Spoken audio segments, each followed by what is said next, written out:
two traders look at the exact same chart. One says momentum is building. The other says the market is overbought and about to turn. Neither is wrong. They are just reading different instruments, and both of them are on your screen right now. That is the real difference between the moving average, convergence, divergence, and the relative strength index. And once you see it, you will stop asking which one is better, because they are not competitors. They measure genuinely different things, and the reason people get whipsawed is that they treat both as the same kind of signal. Here is the distinction. In one sentence each, the convergence tool measures whether momentum is building or fading, and it has no upper limit.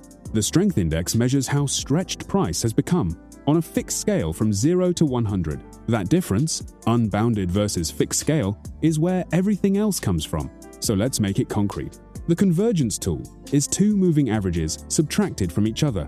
If a market trends hard for a month, that difference just keeps growing. There is no ceiling, which means it is genuinely good at telling you a trend exists and is strengthening, and genuinely bad at telling you when a move has gone too far, because it has no concept of too far. The strength index is the opposite. It is pinned between 0 and 100 by design. Once it is above 70, it is telling you price has risen sharply relative to its recent range. It cannot tell you a trend is healthy because it hits the top of its scale and stays there while the trend keeps running. Quick thing first, there's a free trading guide linked in the description. Grab it, it'll sharpen everything you're about to learn. So here is what each one is actually for. Use the convergence tool when you want to know which direction the market is leaning and whether that lean is getting stronger. It answers the question, is there a trend here? And is it building or dying? The zero line gives you direction. The histogram gives you the rate of change. That is trend information. Use the strength index when you want to know whether price has moved too far too fast. It answers a different question entirely. Is this stretched? That is exhaustion information. Those are different questions, so a trader running both is not doubling up. They are reading direction and exhaustion at once, which is a genuinely useful pair. There is one place they genuinely overlap, and it causes more confusion than anything else about either tool. Both show divergence. Divergence is when price makes a new high, but the indicator does not follow. Both tools display it, both look equally convincing, and they are telling you two different things. On the convergence tool, divergence means the momentum behind the move is weakening. The two averages are no longer spreading apart as quickly as they were, even though price is higher. That is a statement about force. The push is getting tired. On the strength index, divergence means price reached a new high without becoming more stretched than at the previous one. That is a statement about position.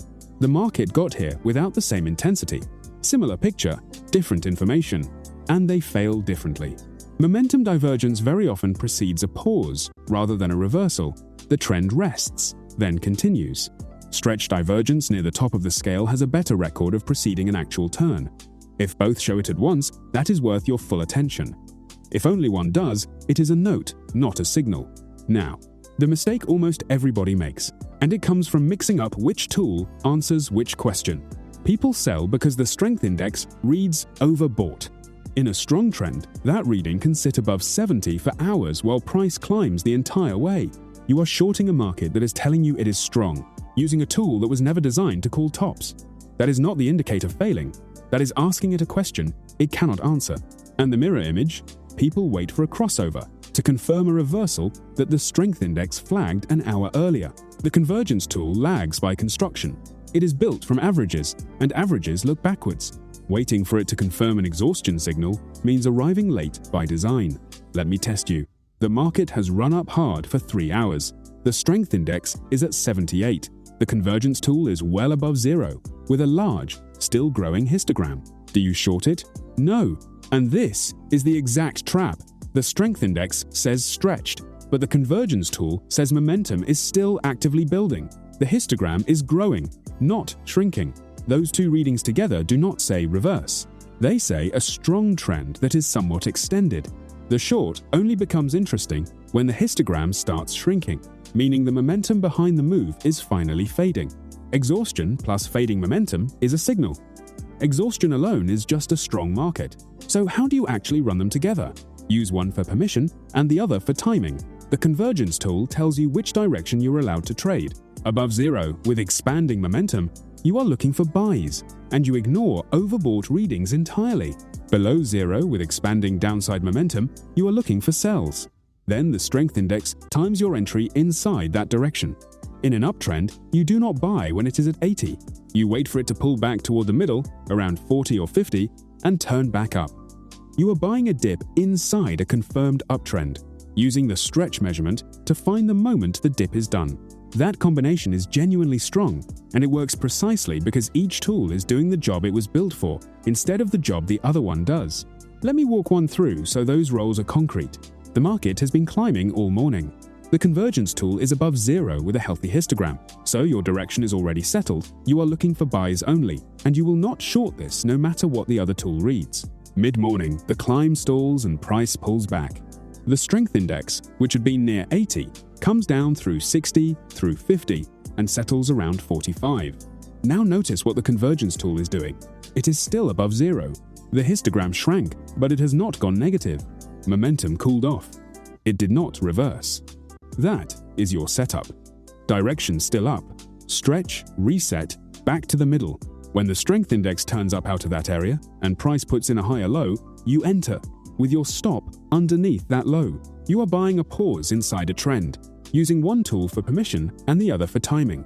Compare that to the trader who shorted at 80 because it said overbought. Same chart, same two indicators, opposite outcome, purely from which tool they let answer which question. One more practical difference, and it decides which one you lean on. The convergence tool needs a trend to be useful, and in a sideways market, it produces almost nothing but noise. The strength index is the opposite. It does its best work in a range, where price genuinely oscillates from stretched one way to stretched the other, and its worst work in a strong trend, where it pins near an extreme and stays there.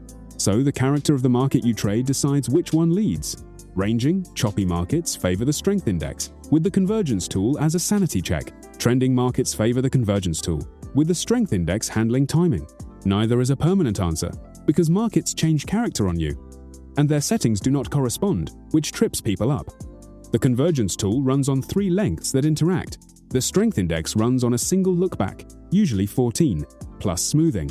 Lengthening that lookback makes it slower and less likely to reach the extremes at all, which quietly deletes the signals you were watching for. Lengthening the convergence lengths makes it slower but does not change the range it operates in. Same adjustment, different consequence. So, which is better? Neither. And the question was wrong. One reads direction and momentum. The other reads how far price has stretched. If you had to pick a single tool, pick based on how you trade, trend followers get more from the convergence tool. Mean reversion traders get more from the strength index. But running both, with clear roles, beats either alone. What could that be worth? Let's use arithmetic. Say pairing them properly stops you taking 2 counter-trend trades a week. The shorts into strength that feel so obvious at the time, at $150 of risk each. That is $300 a week you stop handing over. Roughly $1,200 a month before either tool makes you a cent. Then the with trend dip entries start adding on top. And here is where we go next. Both of these tools read momentum in their own way, but neither tells you where price is actually likely to react. So the next video is about the levels themselves, how to find the prices the market genuinely respects. I'll see you there.